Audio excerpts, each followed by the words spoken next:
গাড়িগুলিতে সংরক্ষিত আসনের নিয়ম মানা হচ্ছে কিনা এবং নথিপত্র ঠিক আছে কিনা তা যাচাই করতে শুক্রবার পথে নামল পরিবহন দপ্তর। হলদিবাড়ি ব্লকের উত্তর বড় হলদিবাড়ি গ্রাম পঞ্চায়েতের অন্তর্গত কাশিয়াবাড়ি বাজার সংলগ্ন এলাকায় এই অভিযান চালানো হয়। মাথাভাঙ্গার motor vehicle inspector Mizanur Rahman এবং motor vehicle inspector technical Shekhar সরকারের নেতৃত্বে এই অভিযানে আনুমানিক 20 থেকে 25টি গাড়িকে জরিমানা করা হয়। একই সঙ্গে একটি স্কুটি ও 3টি লরিকে আটক করা হয়েছে।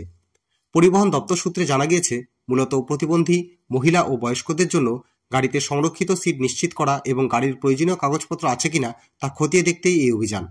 পাশাপাশি হলদিবাড়ি শহরের টোটো শোরুমগুলিতেও অভিযান চালান আধিকারিকেরা। শোরুমগুলি টোটোর রেজিস্ট্রেশন করে বিক্রি করছে কিনা সেই বিষয়টি খতিয়ে দেখতেই এই বিশেষ যাচাই অভিযান চলে। অ্যাকচুয়ালি শীতকাল পড়ে গেছে, তো বিভিন্ন বাস ফগ লাইট লাগিয়ে চলছে, যেগুলো এলইডি লাইট ইলিগাল। তো সেগুলোকে আমরা খুলছি এবং গাড়িতে বাসের মধ্যে দেখছি সেখানে প্রতিবন্ধী সিট আছে কিনা, মহিলা সিট বা বয়স্কদের জন্য সংরক্ষণ আছে কিনা সেগুলো দেখা হচ্ছে, এবং গাড়ির সামগ্রিক পেপার ঠিক আছে কিনা সেটা আমরা দেখছি সব গাড়ি। স্যার, এখনো পর্যন্ত কতগুলো গাড়ি ফাইন করলেন বা কি?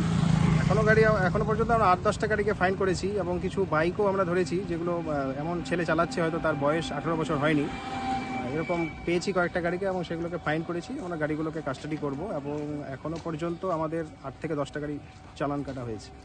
স্যার বলছি, আর একটা যে জলপাইগুড়ি হলদিবাড়ি রোডে স্টেট বাস, যে সরকারি বাস যেগুলো যায় মাঝের মধ্যে খারাপ হয়ে যায়, সেই বাসগুলো কি দেখা হবে স্যার? সেগুলো তো দেখা হয়, আমাদের যখন ফিটনেস করে আমাদের এমভিআই যারা আছে তারা দেখে, তো নিয়মিত তারা দেখে থাকে। পরবর্তীকালে কোনো সমস্যা থাকলে তারা যদি স্টেট বাস যারা সেখানে যারা আছে তারা যদি দেখায় আমাদেরকে, আমরা দেখবো গাড়িগুলো।